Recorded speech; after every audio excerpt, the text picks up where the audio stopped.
Hello and welcome to the Idiot Book Nook. My name is Blazewing. My pronouns are they, them. I am the reading dragon. My pronouns are she, her. Oh, Lady Punit. My pronouns are primarily she, her. Sometimes they, them. Today is I don't care. Do what you gotta do. And I'm I'm hyper focused on something. 1 second.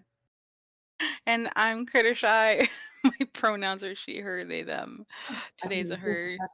sleepy. Is still in my PJs. Her day. We're getting into The Thief from the Queen's Thief series by Megan Whalen Turner today. We're doing chapter 11, but before we get into that, if you'd like to follow us on social media, you can do so at linktr.ee/idiotbooknook. You'll be able to find links to all of our podcasts. You'll be able to find links to the YouTube, to the Twitch, to all of our individual socials. And I'd also like to give just a brief shout out to the VTM story that we're currently telling. It is absolutely glorious. We show it live in the Discord on Sundays, and I'm currently working through editing chapter 2. Chapter 1 is currently up on YouTube. You are welcome to come and take a look at that. Believe me, the later chapters get a lot better than chapter 1 was. With that being said, we're delving into chapter 11 today of The Thief. And I believe we have a traitor in our midst. That was our hypothesis when we last left off, right? Yeah. So for those of you that don't remember or don't know, our group has been caught trying to make a rather hasty escape after stealing this prized possession. But with that, I ask, narrator, are you ready? I am. Take it away.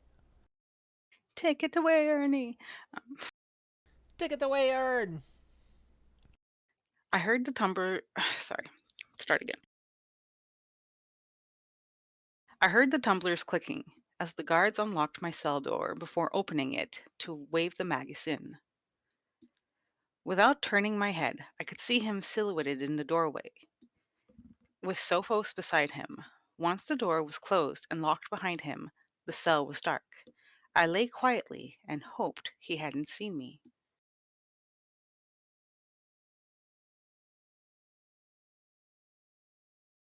Magus? Sophos whispered.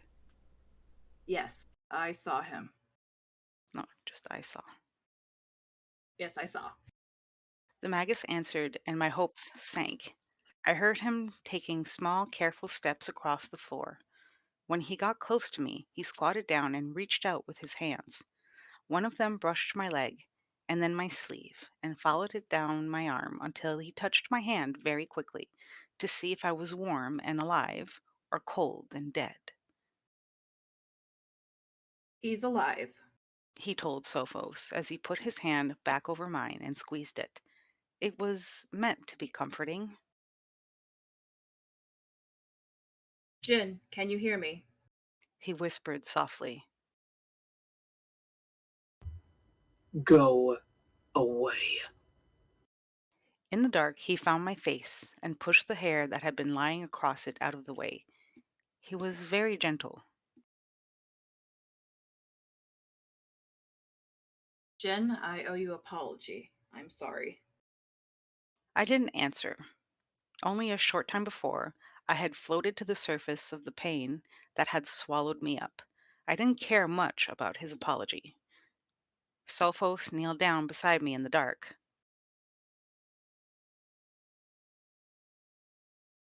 They have a cart. Wait, hold on. How did you get here? He whispered, as if the guard were lurking outside to hear the prisoner's conversation. They had a cart.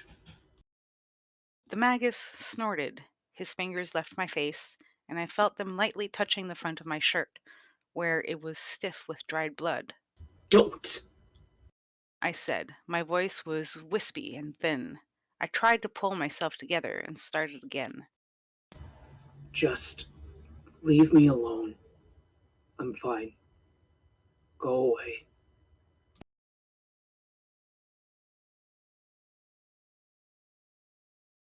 Jin, I think the bleeding has stopped. I still have got my cloak. I'm going to see if I can wrap you in it. No. I said. No. No. No. I didn't dare shake my hand, but I desperately didn't want the magus to wrap me in his cloak. I didn't want his cloak. I didn't want him to put his hand beneath my head and lift it to the side to slide Sophos's fancy folded cloak underneath, which is what he did first. When he didn't notice the bump under my hair at the base of my skull, I gave up protesting. The pain washed back over me, and I sank into it. The last thing I heard was the magus arguing with a guard about clean water and bandages. When I awoke again, there was a gloomy light coming through the cell's barred window, and I could see Sophos hovering. My shirt had been opened, and I was wrapped with white bandages. The magus must have won his argument. Sophos saw me looking cross-eyed down at my chest and said, He told the guard that you could easily be killed later, but if you were dead, you wouldn't be questioned by anyone but the gods. that was comforting. Where is everyone? I asked. He came to sit cross-legged beside me. I was lying on his cloak and wrapped in the magus's. They came an hour ago and took the magus away. He said. Paul and Ambiades are dead. The queen's soldiers were waiting for us at the top of the cliff. Ambiades had told them about the trail. I knew it! Fucking knew it! Fucking called it! They... Sorry. He waited, and when I couldn't think of anything to say, he told me.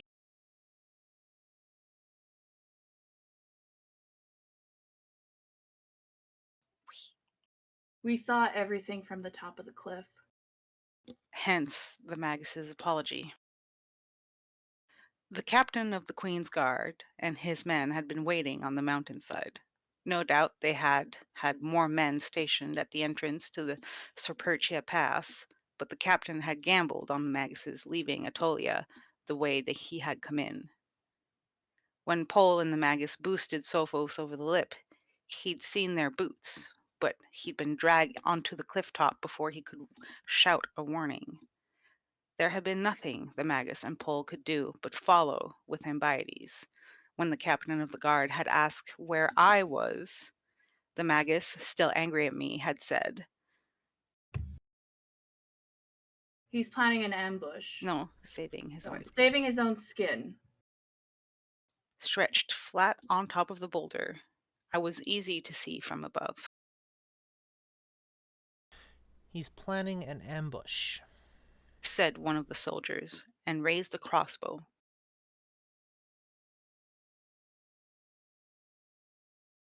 He wanted them all alive. The captain reminded him. Then don't bother to shoot him. The magus said bitterly.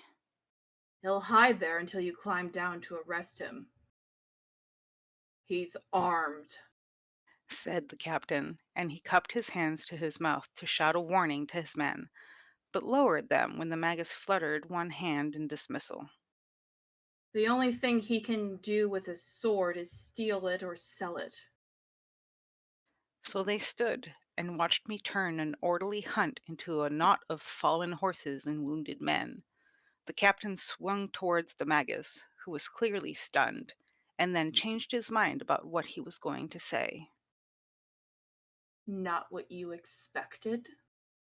He asked in wry tones. The magus shook his head, watching me as I ran for cover. My men will cut him off. The captain assured him as I disappeared under the olives. He's done for, Said Ambides when I was chased back into the open by the horsemen. Good riddance. He added as they bore down on me. Shut up, Ambides. The magus said.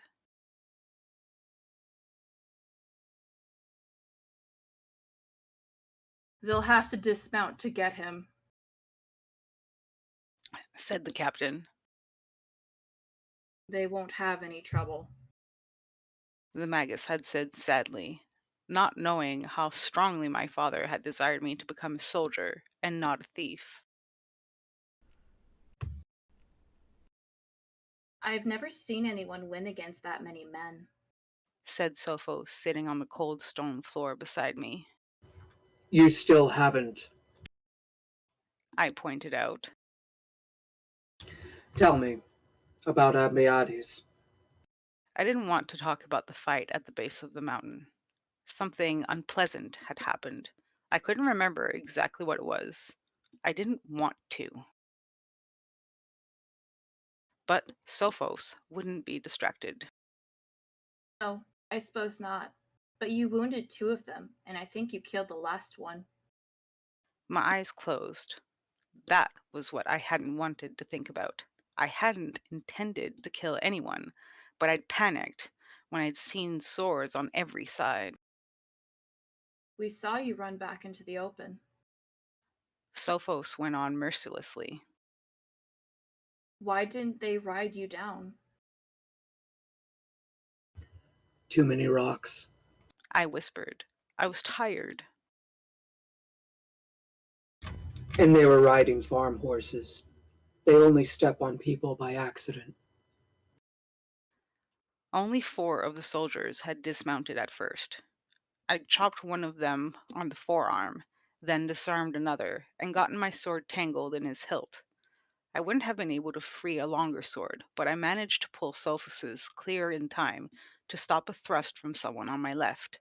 Training that I thought I'd forgotten turned the block into a lunge, and I'd sunk the sword into my opponent, certainly killing him. I had felt no different from stabbing a practice dummy. It had felt no different from stabbing a practice dummy. I was so horrified that as he fell away from me, I'd let the sword slip out of my hand. I hadn't wanted to be a soldier. I'd become a thief instead, to avoid the killing. See where that had gotten me. A light push from behind had forced me forward a half step. When I looked down, my shirt was lifted away from my chest like a tent, with a half-inch of sword poking through a tear in the cloth. The point must have entered somewhere around the middle of my back, but had slanted to come out near my armpit. I remembered very clearly that there was only a smear of blood on the steel. One moment. Sophos seems to have gotten up and walked away. Busy getting food from the guard. We thought you had died. You were. We thought you were dead. Sophos told me. So had I. My knees had folded. Things were muddled and awful for a long time. And when I opened my eyes again, I was lying on my back, and the sky over me was perfectly blue. The blue was all I could see. I must have been on a cart, but its sides were out of my sight.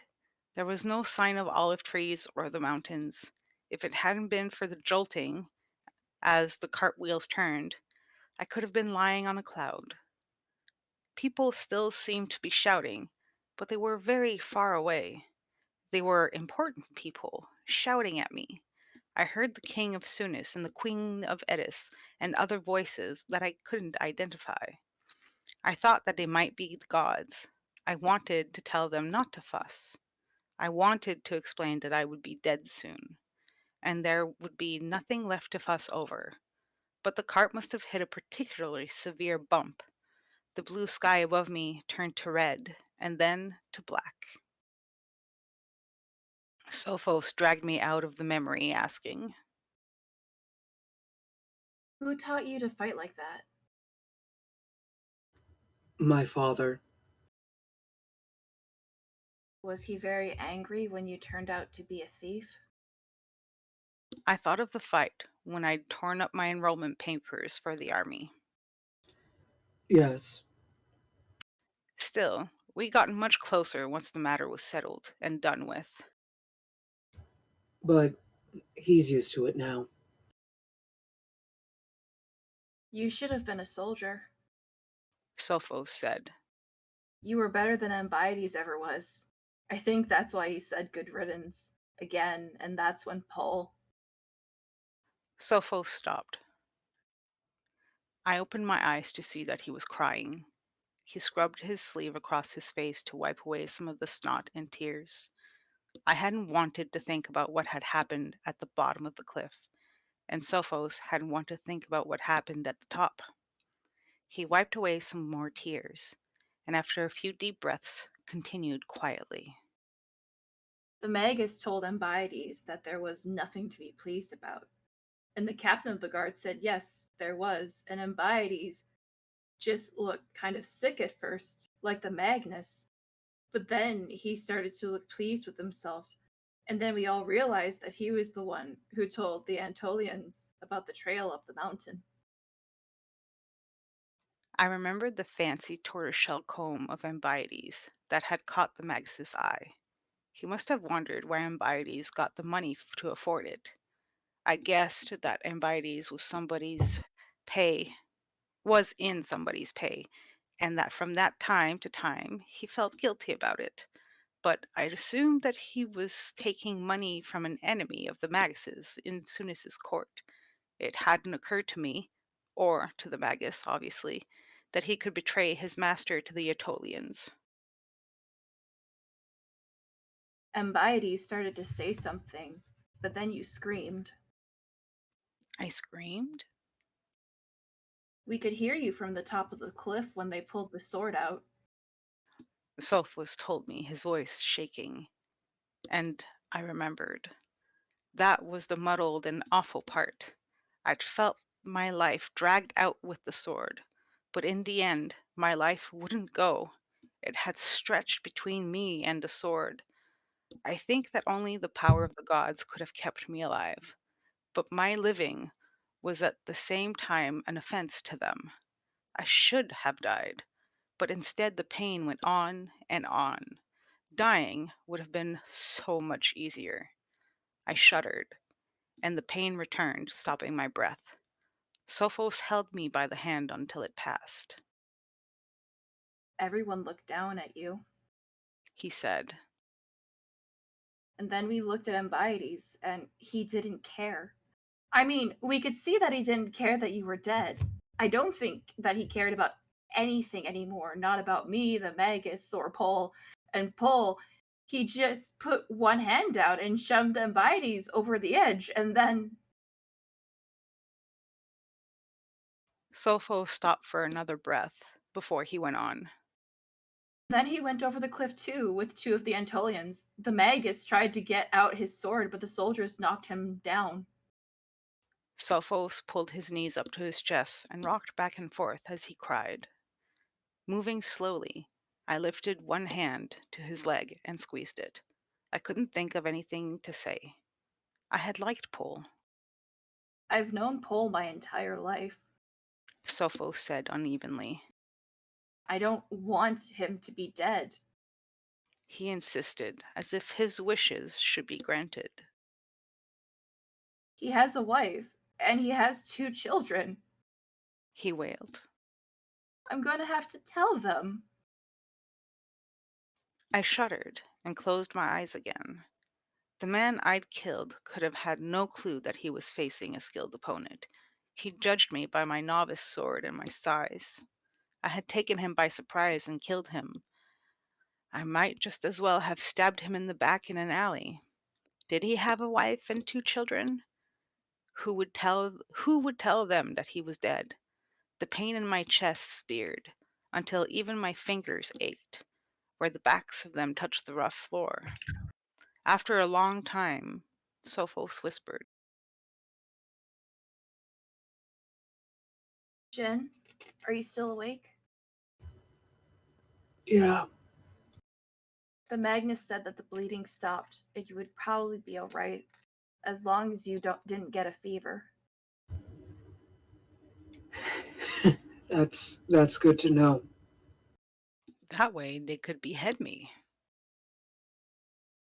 The sun was setting when the guards brought the Magus back. Its last light came directly in the small window and lit the opposite wall of the cell. The wall was made of the same yellow limestone as the king's Megaron on the other side of the Edis Mountain. I dozed on and off during the afternoon. Someone had brought food, which I'd told Sophos to eat. Jen, how do you feel? The Magus asked. Oh, fine. I told him. My chest was filled with boiling cement, and I was hot and cold all over at the same time, but I didn't really care. I didn't care much about anything, so I guess I felt fine. The Magus held his hand against my forehead and looked concerned. Did you eat anything today? I rolled my eyes. Yes. He agreed. That was a silly question. Did you get anything to eat, Sophos? Sophos nodded. Did you save anything for me? No, I'm sorry. Sophos looked guilty. That's all right. Lied the Magus. I ate upstairs while I was talking with the captain of the Queen's Guard. Evidently, Her Majesty is on her way to hear our story for herself. He settled himself on the stone floor and leaned against the wall just outside of my line of sight. We are in a slightly difficult position. He said, and I rolled my eyes again. I'm afraid that Ambiades was our only reliable means of convincing the Antolians that Hemaithes' gift was lost. You know what happened to Ambiades?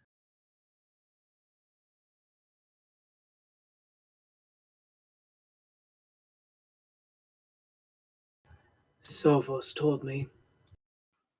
It was awkward to have a conversation directed to the side of my head, but turning to look at the Magus wasn't worth the effort. His father's money must have run out, and he decided he'd rather be a wealthy trader than an impoverished apprentice. Atolia paid him, and he had arranged for someone to follow us from the time we left the king's city in Sunis. If we moved too quickly, Ambiades was careful to slow us down. We both thought of the food missing from the saddlebags. I owe you many apologies. The Magus admitted. They are all accepted. I said. It wasn't important anymore. The queen probably hoped to kill us, the rest of us, quietly and send Ambiades back as a sole savior. She is not going to be a survivor. She is not going to be happy to have lost such a valuable spy, and with Ambiades dead, I'm afraid there's no way to convince her that. Thank you. Gift left fell in the stream. There was a pause while. Oh, sorry.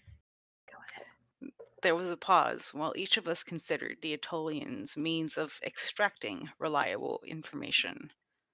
The Magus changed the subject, and I swiveled my head to look at him when he said, Atolia's soldiers have been to the temple in the dystopia. He nodded. I'm not sure if he meant to affirm the truth of what he'd said, or if he was pleased to have elicited a sign of life from me at last. The temple was completely destroyed. The Arakuthus was destroyed. Heracthus was destroyed, was broken through the roof and washed away most of the walls. There were still signs that there had been some sort of man-made construction at the site, but that was all. When?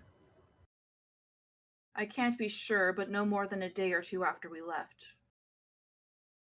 I remembered how close the water of the Aractus had sounded as it washed over the roof of the god's hall. I thought of it pouring down into the room and the maze below, washing out the doors and walls. I thought of the gods in their beautiful robes, and Hephaestia on her throne, gone. I turned my head back towards the ceiling of the cell and blinked water out of my eyes. The magus sensed my distress and lifted himself across the floor to console me. Jin, it was an old temple. The collapse of the main door was probably the first sign of the destroyed caused when the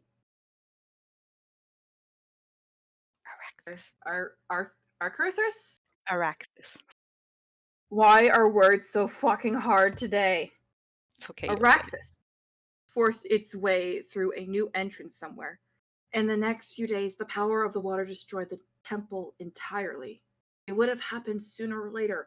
All the things man has made are eventually destroyed. He stopped a tear as it rolled down towards my ear. I wish, though, that I had gone in with you. He said. I'll always wonder what you saw. He waited a moment, hoping that I might say something. Won't tell me or can't? He asked. Can't. I admitted. Not that I would, anyway. I goaded him. He laughed, then checked my forehead again for fever. A guard brought more food. The magus and Sophos ate. The square of yellow sunlight on the wall opposite the window had dimmed when we heard more footsteps in the corridor and knew that the queen must have arrived at the castle and sent for the magus. I'll do what I can for you, Jen.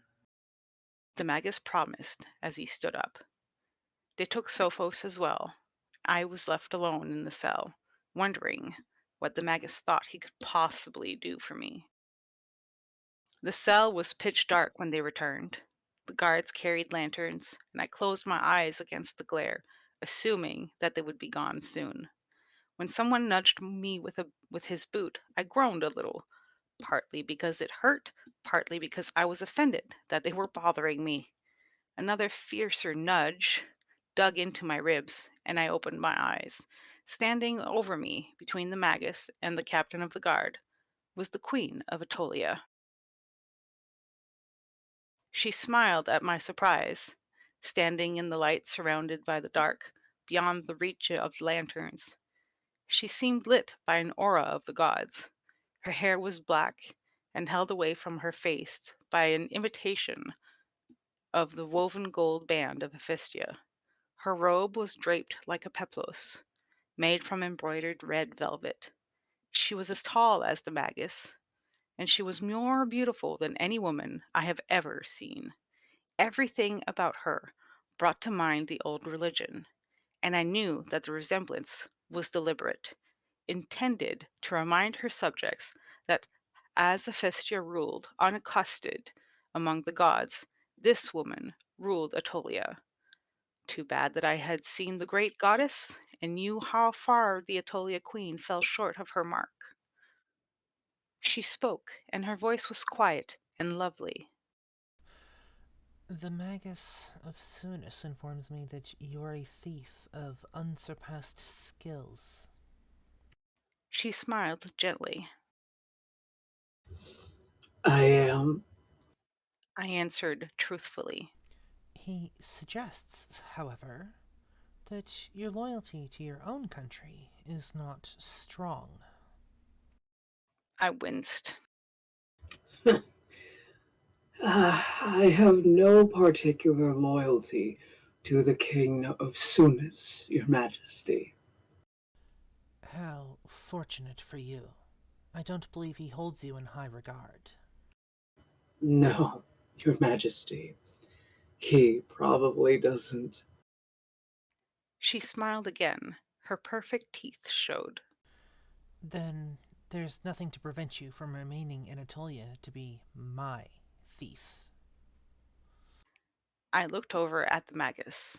This was the favor he had done me. Convince the queen, that I was too valuable to throw away. Ah, I said.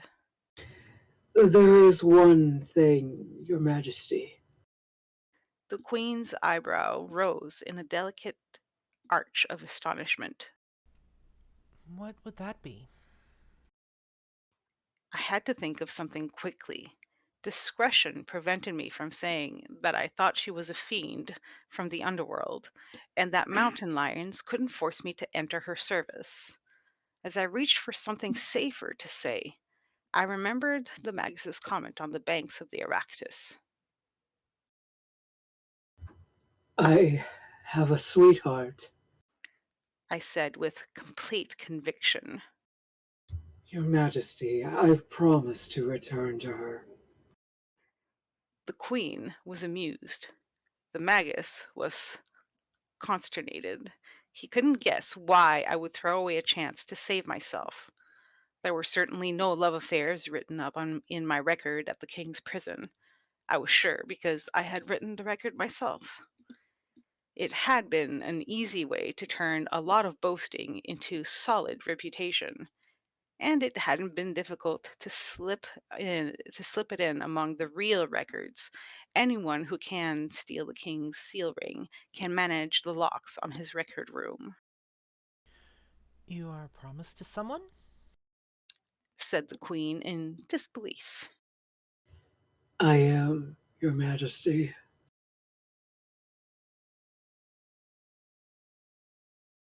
Oh, I said firmly. Sorry. And you will not break your promise. She shook her head sadly. I couldn't, Your Majesty. Surely I'm a better mistress to serve. You are more beautiful, Your Majesty. The queen smiled again before I finished. But she is more kind. So much for discretion. The smile disappeared. You could have heard a pin drop onto the stone floor as her alabaster cheeks flushed red. No one could ever accuse the Queen of Atolia of being kind. She smiled again at me, a different, thinner smile, and inclined her head in acceptance of a point scored. I smiled back, pleased with myself in a bitter way, until she turned to the captain of her guard. Take him upstairs and fetch a doctor. She ordered. We'll give him an opportunity to change his mind. Her red peplos swept across the back of my hand as she turned to leave, and I winced. The velvet was soft, but the embroidery scratched. In a room several floors above the dungeon, I lay in a bed while my fever climbed.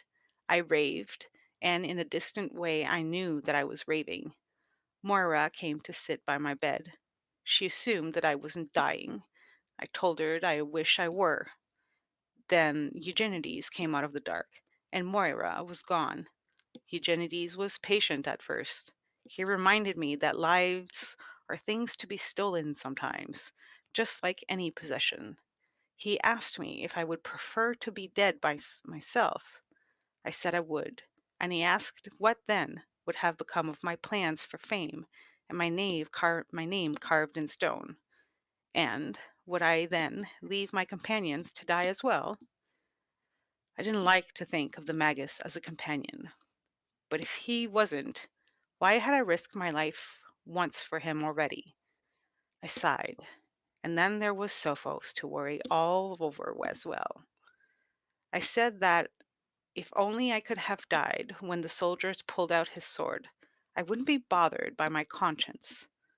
The god beside me was silent, and the silence stretched out from my bedside through the castle, and it seemed throughout the world, as I remembered that Leopoldus had burned and died while Eugenides had not. After countless empty heartbeats, Eugenides spoke again from a distance. His wife died in the winter. His 3 children live with their aunt in Ia. When I dared to lower my arm, he was gone. I slept again, and when I woke, I was more clear-headed. Leaving Sophos and the Magus to certain death wouldn't do anything for my conscience, even if I died myself soon after. And there was fame and fortune to consider. I dragged myself out of bed and started to look around the room. The bolts in the door of the cell turned over and the door swung open. The lamps in the hallway weren't burning, and neither the Magus nor Sophos could see who stood in the doorway. It's me. I hissed. Before they could make a noise that might carry to the guard room, I heard them moving towards my voice and backed away so that they wouldn't bump into me. Once they were in the passage, I asked Sophos if he still had his overshirt on. Why? I want you to give it to me. Hey, Because all I'm wearing is bandages. They took my clothes. Sophos pulled the shirt off and held it out in my direction, nearly poking me in the eye. you want my shoes too? He offered. No, I'm better off barefoot. Jen, The Magus said. you shouldn't do this. What? Get dressed? You know He- what I mean. At least he had the sense to whisper. I thank you for opening the door, but the best thing you can do now is forget all about us. Climb back up where you came from, pretend you never left your bed. And how will you get yourselves the rest of the way out of here? Through the front door? We'll manage. I snorted very quietly. You will not. If we get caught, if we're caught, we can claim that we bribed a guard. I dismissed him with a wave of my hand, which he couldn't see. We should get moving. I said, making hurting motions with my good hand, which he also couldn't see. Jin, it's only been 2 days. 3 since we were arrested. You can't manage. I think I said stiffly. that I am more of an asset than a liability. Jin, that's not what I meant. He put out one hand in the dark to touch my shoulder, but I shifted away. Jin, we can't ask you to risk yourself again. Well, this is a change from your earlier position. I pointed out. I was wrong before. You're wrong now, too. Jin, the Queen of Atolia doesn't bear you any ill will. I thought about her parting smile. I think she does. All she s- wants, I said. all she wants from you is a promise of your service. Well, she isn't going to get it. I'd heard too many stories about the things that happened to people who worked for her. Can we stop discussing this just now? I started to move away as I spoke, and they followed me in the darkness. With my feet bare, I stepped gingerly, and it was easy to remember to favor my bad shoulder. The keys. Where are the guards? Sophos wouldn't stop talking as we moved through the pitch dark. And why are all the lanterns out? I sighed.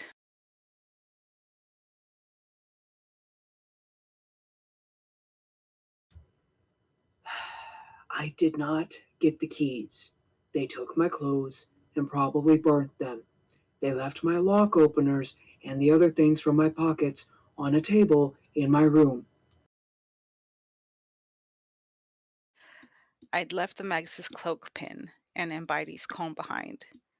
I'd brought the penknife in case I needed it again. We came to a corner, and I felt my way around it, then reached back to take Sophos by the hand.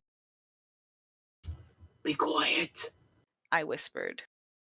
and try not to pull on me. I was a little unsteady on my feet and afraid that he would pull me right over if he stumbled.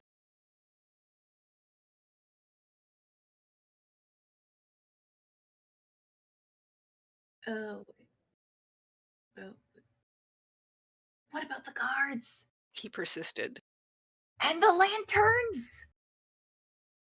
The guards, I told him, were at the end of the corridor, guarding a deck of cards, and the lanterns were out because I blew them out. This way.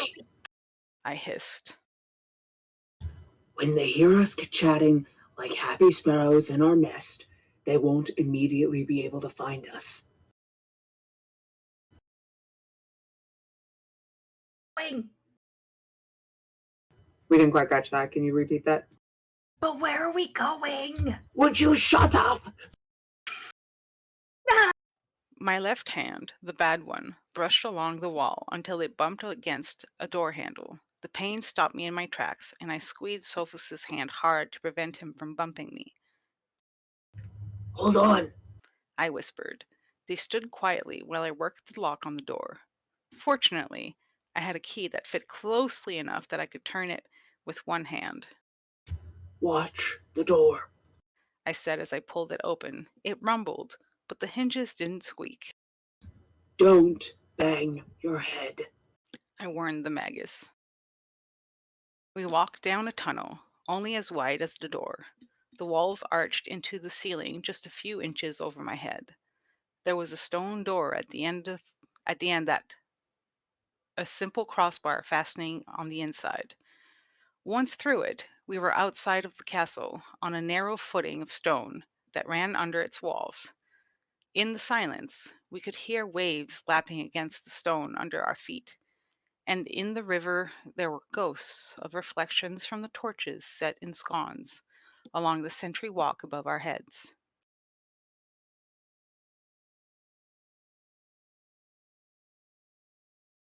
Your mic's What is this? Hello? Sophos asked.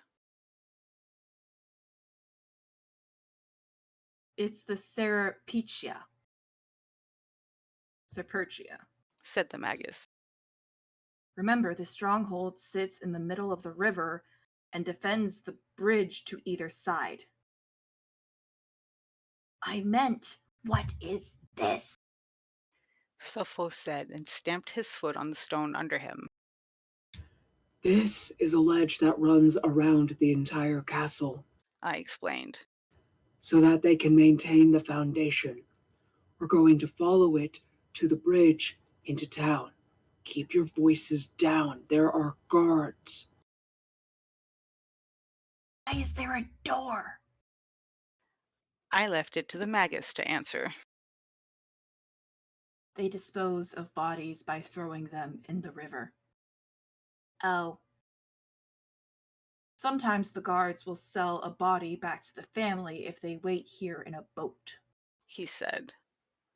Sophos finally kept his mouth shut, and as we crabbed our way around the castle, there was no moon. I couldn't see my hand in front of my face, so I kept on the castle wall and checked with my forward foot to make sure there was always ground underneath me. The magus put himself between me and Sophos, and he was careful not to bump. We crept around one corner, and then another. There were no torches burning on the bridge, and if there were guards watching, they were posted on the towers, not on the bridge itself. The three of us snuck across. Getting through town proved to be trickier than leaving the castle. Without the moon, we had to pick our way carefully, and I had a difficult time leading the way I wanted to go. The fires in the houses had been banked hours ago. There was no glow through the windows to help us. Dogs barked as we passed, but no watch came to check on them. The road from the castle led away from the river. We left it, hoping to cut back to the water, and got lost in narrow streets. Twice I almost walked headlong into an invisible wall of houses before we finally came to another road that ran along the riverbank and past the bridge. We stay on this side. I said, and the magus didn't argue. We moved very slowly past dark houses. I was happier without moonlight because I didn't have to worry about hiding, and going slowly, I had time as I took each step to favor my shoulder. Jin, Asked the magus. how are you? Good enough. I answered, a little surprised at how capable I was feeling. I was weak but clear-headed. My shoulder hurt, but in a distant way. The pain was only sharp when I stumbled, and I didn't stumble often. I felt as if I were floating very gently down the road, buoyed by an invisible cloud. The night all around was filled with the usual noise of bugs, jumping fish, and distant dogs howling, but there seemed to be a bubble of silence that surrounded us. The moon eventually came up, and the going was easier, but the magus didn't try to hurry me.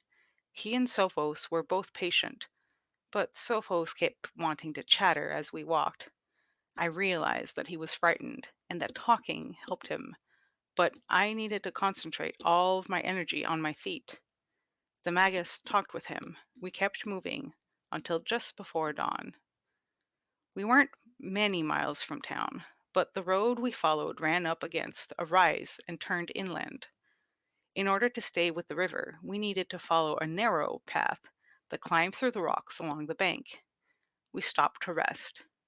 I leaned against a convenient stone pile and slid to the ground. I tucked Sophus's shirt, which was fortunately a long one, underneath me and closed my eyes. My feet were cold. I ignored them and slept for a while. When I opened my eyes again, there was enough light to see the color of the world. The magus's overshirt was wrapped around my feet, and the magus was gone. I jerked my head around to look for him and wished I hadn't. My body had stiffened while I slept. Sophos was still asleep beside me, curled up on the ground. The magus was standing a little way away, looking down through the rocks at the river. I called him, and when he turned to look at me, his face was bleak. Little birds began to peck at my stomach.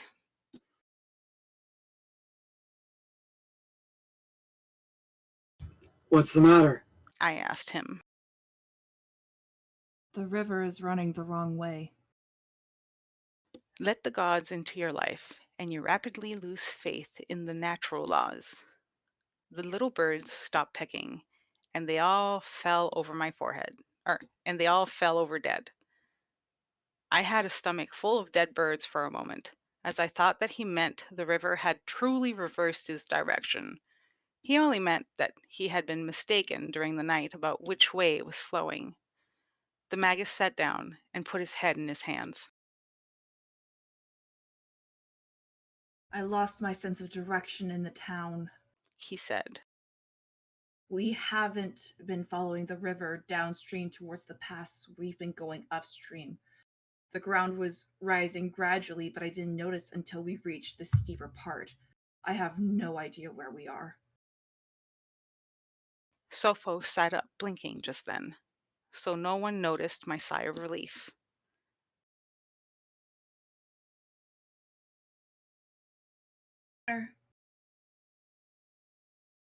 What's the matter? He asked, looking at the magus, who explained. All he knew was that we were on the far side of the dystopia, from the Sea of Olives. That was where the road we were following had turned. Upriver, there were no more arable land. There was no way of knowing how far the track we were on might lead up the river. The ground would rise and get rockier and more difficult to cover. As far as the magus knew, there might be no bridge at all before the dystopia ran into the foot of the mountains, where we would be trapped.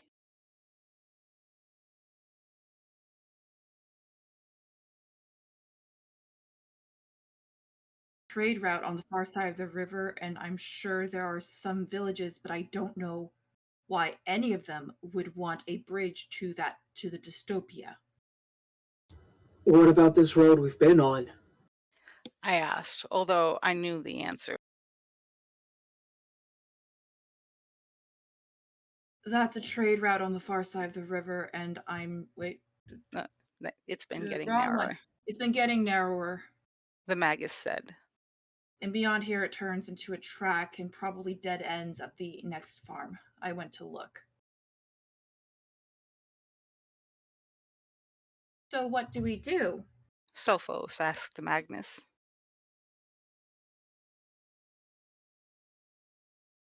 We, Jin. We keep going. I said. We can't go back without running into a search party. I rested my head against the stone for another moment. We'll stick to the river and hope that there are enough rocks to slow down any horses. There's no reason for us to have gone this way, and they'll probably concentrate their searching in the other direction.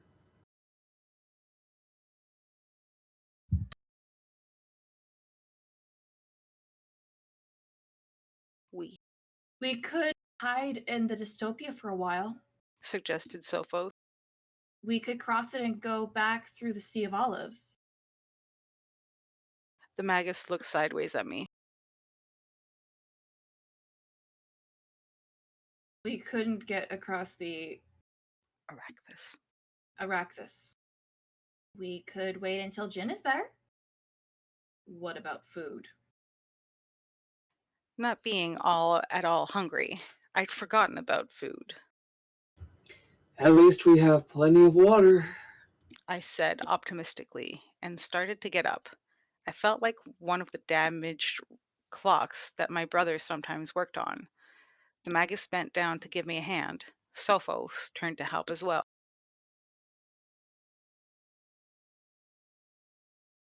Sophos. Do you really think that they'll search for us? Won't beheading us start a war? He asked. I considered the prestige value of cutting off the head of one of your enemy's premier advisors and compared it to the drawbacks of an all out war.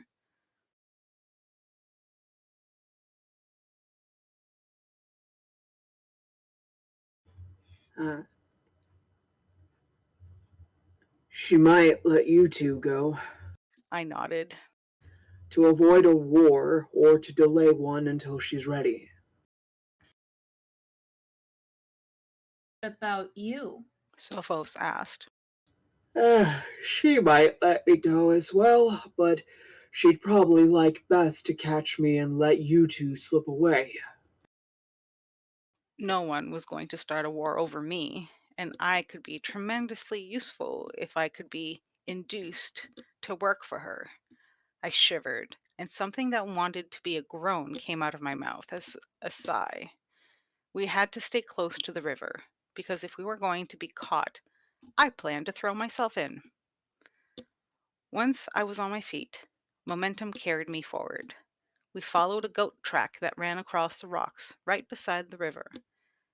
The crumbled stone on the path rubbed the skin off my bottom feet, but I could see better, and we moved a little faster than before.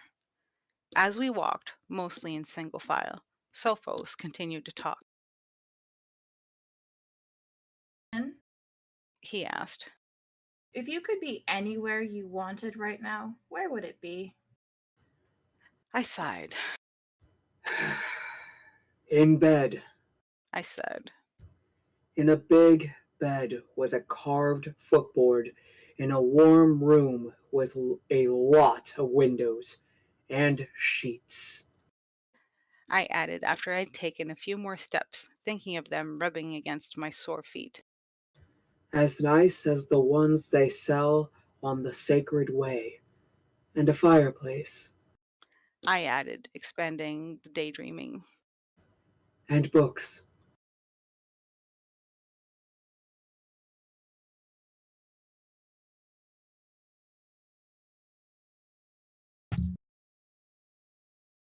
Book? One moment. We seem to be experiencing technical issues. I swear to fucking God, Mike, I will toss you off my balcony. Books? He asked, surprised. Books. I said firmly, not caring if the Magus thought it was odd. Lots of books. Where would you be? Under the apricot tree in my mother's garden at the villa.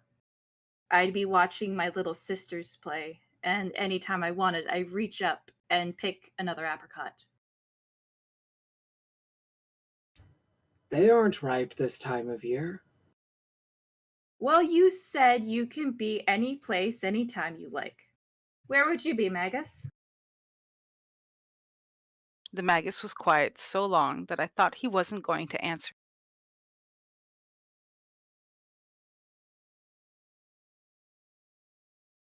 I'd be in the main temple. He said at last. Ugh. I said, still associating the temple with boredom. A lot of people chanting and incense everywhere. My new, vehement belief in the gods had made me no more tolerant of the empty mumbling I'd seen in temples all my life. The Magus wasn't finished. Watching the marriage of Sunis and Edis. I made a face. Why are you so keen on this marriage?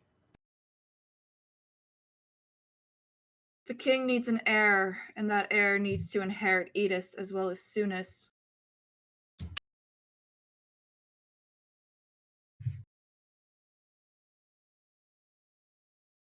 He does have a nephew. Sophos pointed out. I'm sorry. Of course he has an heir.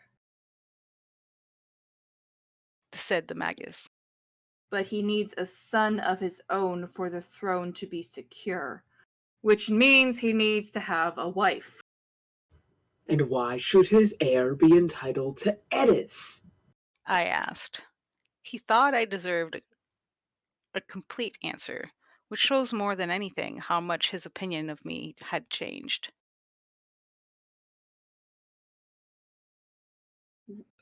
Entitled not just to Edis, but to Atolia as well. He said.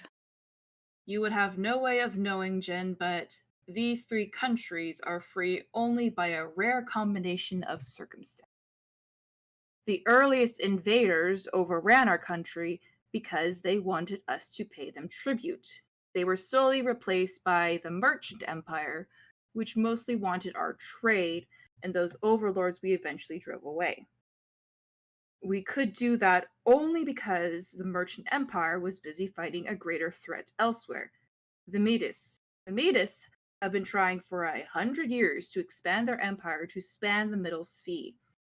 Soon they will want not only our land, but to drive us off of it. For years and years they have fought what remains of the Merchant Empire, and while they fight, we are free. But when they are done fighting, Sunis, Edis, and Atolia must be united to fight the winner, or we will be subjugated like we never were before. There will be no Sunis, no Atolia, no Edis, only Midi. You sure the Medes will win? I'm sure. It was something to think about while we trudged along. We were rising over the river. The bank grew steeper until it was dropping straight down 6 or 8 feet into the water. We walked a narrow trail of dirt packed on top of stone. To the left of the trail, the stones were piled even higher. The river was narrower and deeper the further we went upstream. I could hear its churning as it forced its way through narrow channels. The opposite bank was only a few hundred yards away, and once we passed a tiny, empty village. There were no trees, and the sun grew hotter. On our left, the stones rose higher, cutting off our line of sight at every twist in the path. When we came to another rise in the path, the Magus helped Sophos climb onto a rock to look downriver.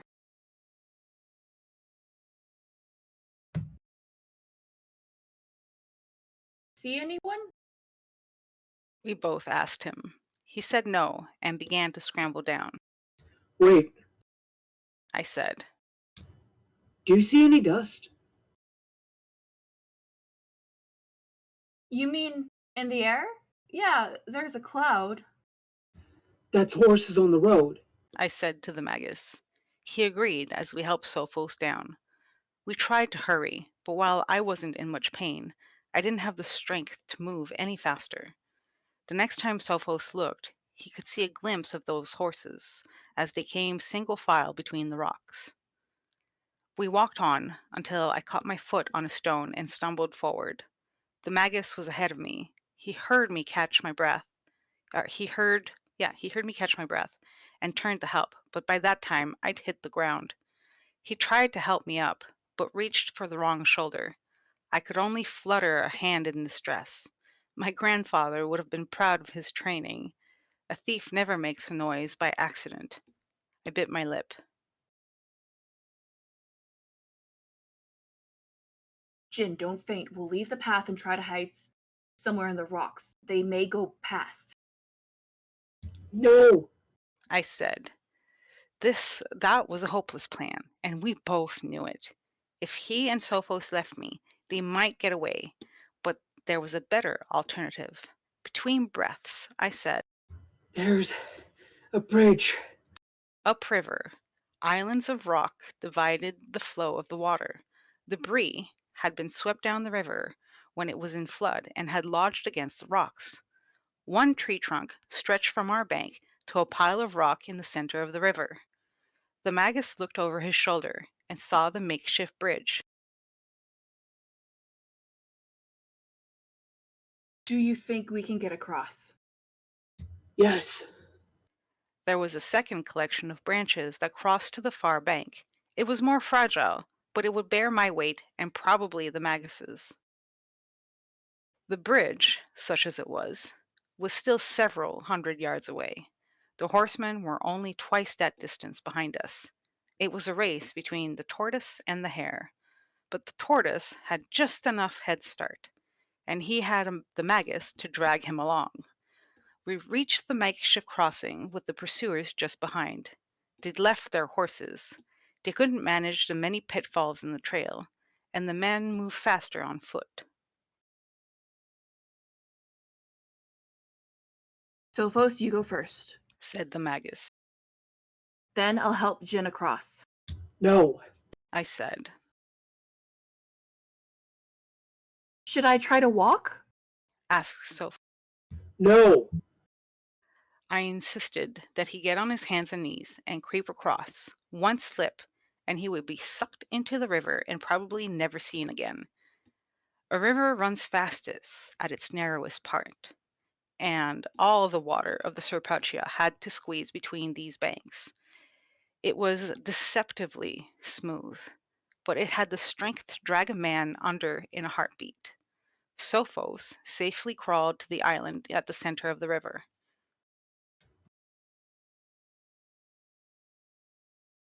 Jin, together.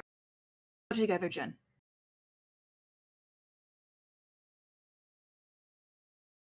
Sorry, yeah, We'll we're go cutting. together, Jin.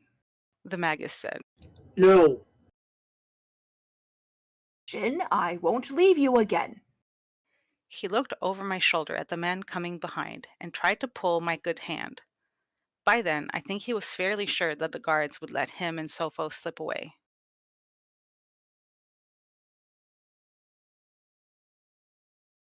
Jin, You have to tell Sophos that if the branches on the second bridge sag underneath him, he has to jump to the riverbank. If he tries to cross with his feet in the water, he will drown. The Magus checked on Sophos, who was beginning to cross the second, more fragile bridge. It was made of small tree branches bundled together by the water and held in place where those branches had caught in a crevice between the rocks. The wood was brittle, and as branches broke, the bridge dropped closer to the water. The Magus knew Archimedes' principle as well as I did. Jin? He turned back to me. I can manage, I promise. I told him. Reluctantly, he went. He crawled as carefully as Sophos. Once he reached the island, I slithered down the bank to where the tree trunk was lodged and walked across. The wood had been washed smooth by the water and was a comfort to my bare feet. If it had been half as wide, I would have had no trouble. The Magus grinned as I landed on the rocks beside him and turned to give him what help I could in dislodging the bridge. There was a man starting to cross, but he jumped back to safety before the log came free. The current sucked it away. Over the drumming of water, we could hear cursing. I sent the Magus across the second bridge.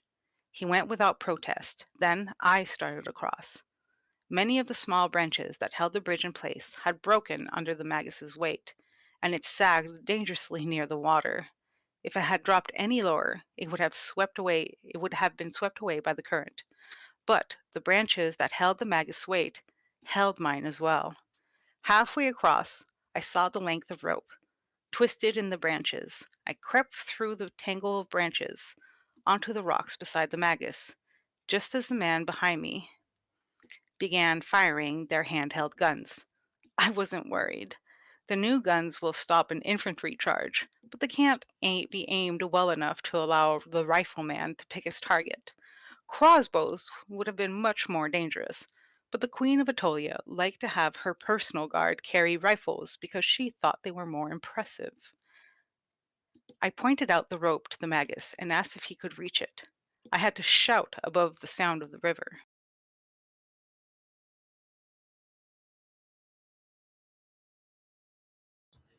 They might be able to find another tree trunk on their bank. It would be better to get rid of both bridges. The Magus nodded his head and grabbed onto a rock as he swung out over the river. He picked a free strand. Sorry, my text is all weird here. Give me a second here. He picked free a strand. Weird. Okay, there we go. He picked a free strand of the frayed rope and pulled on it. It broke in his hand. The man on the opposite bank fired again. The Magus moved more slowly and picked 3 or 4 of the rope ends out of the tangle of the branches before he pulled. This time they held. The whole bridge twitched and bent. The brittle branches broke off. The bridge shorted a few inches, and far end dropped into the water. The current swept everything away. Just then, a bullet hit the rock near the Magus's hand. His hand slipped, and he fell forward with his arm and shoulder in the river. He managed to keep his head up, but even so, the Serpertia nearly dragged him down. Sophos and I both dragged him by the waistband. Sophos with both hands, I with only one. We pulled with all our strength. The Magus kicked his feet, looking for a foothold, and, with our help, backed himself out of the water. The riflemen fired again, as we all sank behind large rocks, out of their sight. We picked our way between the rocks, up the steep bank of the river. It rose steeply, about 10 feet, and then the ground dropped a little way. We were safe from any more stray bullets, and we stopped to rest. Only then did I notice the blood dripping down my shirt front. I touched my fingers gingerly to my neck, to my cheek. One of the bullets must have knocked a loose shard of rock. The Magus said. It's taking a divot out of your face, I'm afraid. Oh, my beauty, gone. I sighed. It might heal clean. The Magus reassured me. I don't think so. I said, feeling the shape of the hole in the skin with my finger. I was quite certain I'd have a feather-shaped white scar. Getting across the makeshift bridge had been well done, and the gods of thieves agreed, although some might not recognize his sign of approval. sent a party up this side of the river as well? Sophos asked. The Magus looked at me, and I shrugged with one shoulder. We can look. I said. We had left a dystopia behind on the far side of the river. There were rocks along the bank on this side, but the ground quickly flattened out into rolling fields broken by lines of scrub and trees. A road ran between the fields and the river. There were no houses as far as we could see, and no sign of anyone on the road. I think we can hope for the best. I said. But those men might ride back downstream, cross the bridge, and come up this side. We should keep moving. Moving where? The Magus asked. I shrugged again and waved my good hand upriver. That way. Away from the people who might be pursuing us. We slid down the bank to the road and walked up it. The road was a cart track of powdered dirt. My feet were happier, and with fewer jolts, my shoulder was happier as well. The reassuring sensation of floating down the road returned. As we walked, the fields on our right disappeared, and were replaced with land that had been cleared once, but not farmed for a long time. Wild grasses grew, and there were bushes, but we were the tallest thing in the landscape. I felt very exposed. I felt much better when the sun dropped behind the hills and night fell, but then the cold came. A half hour after the sun was gone, a chill wind blew down the back of my neck. The Magus and Sophos didn't seem bothered by it. I pushed myself a little faster to warm up, and breathed with my mouth open to keep my teeth from chattering. I couldn't dismiss the crawling sensation in the middle of my back. I was thinking that the Aetolian queen wanted at least one of her prisoners back very badly. The mountains were ahead of us, and we continued towards them in the dark. On this side of the range, they rose very steeply, directly out of the Aetolian plain, just as they had risen out of the Sea of Olives. We kept to the road by feel, and when my bare feet stepped into stubble, I knew that we had wandered from the track. Even with the breeze pushing me down the road, we walked very slowly. I was tired. I could still hear the roar of the river in its chasm, and I longed for a drink of clean water. When I began to stumble, the Magus took my arm, but he was too tall. Sophos slipped under my good shoulder and supported me. Thoughts of the river that might be behind kept us moving. Of the riders that might be behind kept us moving. After a long time, the moon rose, and Serpentia, which had curved away from the road, began to curve back. The ground we were on had been rising, and the river ran beside us through a chasm 30 or 40 feet deep. Its far bank was a cliff face that lifted straight up to the shoulders of the mountains. If we hadn't crossed a makeshift bridge, the trail we had been following would have dumped us into the water. Our road ended in a bridge, and without discussion, we started across it. Just before we reached the top of its stone arch, the Magus stopped and then turned around. If he'd had ears like a horse, he would have swiveled them forward. What do you hear? I asked. Hoofbeats. We crossed over the bridge and walked directly into the arms of the soldiers waiting. And that brings us to the end of chapter 11 of Dun, The Thief, dun, dun. from the Queen's Thief series by Megan Whalen Turner. One more to go. One more to go. If you'd like to follow us on social media, you can do so at lanktr.ee/idiotbooknook. You'll be able to find links to all of our podcast episodes, our YouTube, the Twitch, all of our individual socials, and all of that. But this brings us to the end of chapter 11. We are going to sign off here for this chapter. For the Idiot Book Nook, I'm Blazewing. I am the Reading Dragon. I'm Lady Punnet. And I'm Crittershy. And we'll see you next episode.